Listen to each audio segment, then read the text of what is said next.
চমৎকার একটি দৃশ্য আমরা দেখতে পাচ্ছি আমাদের মনিটরে। সেই সাথে ধন্যবাদ জানাচ্ছি। আমরা দেখতে পাচ্ছি আমাদের মাঝে থাকা যারা দর্শক রয়েছে তাদের হাতে আচ্ছা, তার মানে অধিকাংশ মানুষই কিন্তু আমরা লিফলেটটা হাতে। শুভ সন্ধ্যা সবাইকে।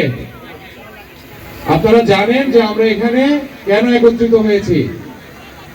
আমাদের ত্রয়োদশ জাতীয় সংসদ নির্বাচন এবং গণভোট 2026 কবে অনুষ্ঠিত হবে শোনা যাচ্ছে না, প্রতিষ্ঠিত হয়েছে এবং শুনতে পাই নাই। 12ই ফেব্রুয়ারি, এই 12ই ফেব্রুয়ারি যে ত্রয়োদশ জাতীয় সংসদ নির্বাচন এবং গণভোট, এই দুইটি ভোট বাংলাদেশের ইতিহাসে প্রথমবারের মতো অনুষ্ঠিত হতে যাচ্ছে। তো যেই জিনিস প্রথমবারের মতো অনুষ্ঠিত হতে যাচ্ছে সেটিকে উদযাপনটাও সেরকম ভাবে আমাদেরকে করতে হবে। এজন্যই আপনাদের সার্বিক সহযোগিতায় আমরা যারা এখানে আছি আমরা সবাই সম্মিলিতভাবে চেষ্টা করেছি আপনাদের জন্য একটি আয়োজন করবার। সে উপলক্ষে আপনারা এসেছেন। এখন সাংস্কৃতিক অনুষ্ঠান বা কনসার্টের আগে এই ধরনের বক্তব্য কিন্তু ভালো লাগে না, লাগে আসলে কিন্তু লাগে না। কিন্তু তারপরেও আমরা এই কনসার্টের ফাঁকে ফাঁকে একটু জেনে নিব গণভোটটা কি জন্য গণভোট আসছে, এবং সবচেয়ে বড় কথা বাংলাদেশের জনগণ যে এই রাষ্ট্রের সার্বভৌম ক্ষমতার মালিক, এই জিনিস প্রমাণ করার সময় কিন্তু আগামী 12ই ফেব্রুয়ারি।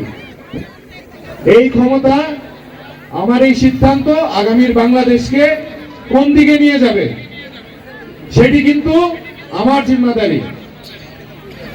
এই সিদ্ধান্ত নেবার জন্য আপনাদেরকে জানতে হবে আসলে গণভোটে কি কি দফা রয়েছে বা গণভোটের মাধ্যমে কি কি সিদ্ধান্ত বাংলাদেশ আপনার কাছে চায়।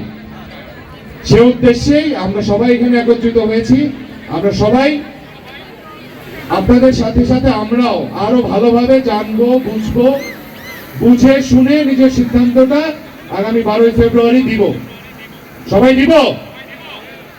আপনাদের সুবিধার জন্য প্রত্যেকের হাতে এই লিফলেটটি সরবরাহ করা হয়েছে। সবাই কি পেয়েছি? সবাই লিফলেট পেয়েছি?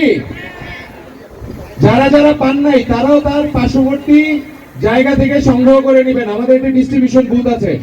যারা পেয়েছি একটু আবার দেখাই, সবাই একটু হাত উঁচু করি,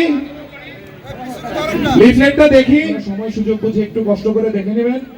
এবং সরকার বিভিন্ন ভাবে আপনাদেরকে জানানোর জন্য বিভিন্ন ব্যবস্থা গ্রহণ করেছে। সেগুলোর মাধ্যমে এই সিদ্ধান্তটি নেবার আগে জেনে বুঝে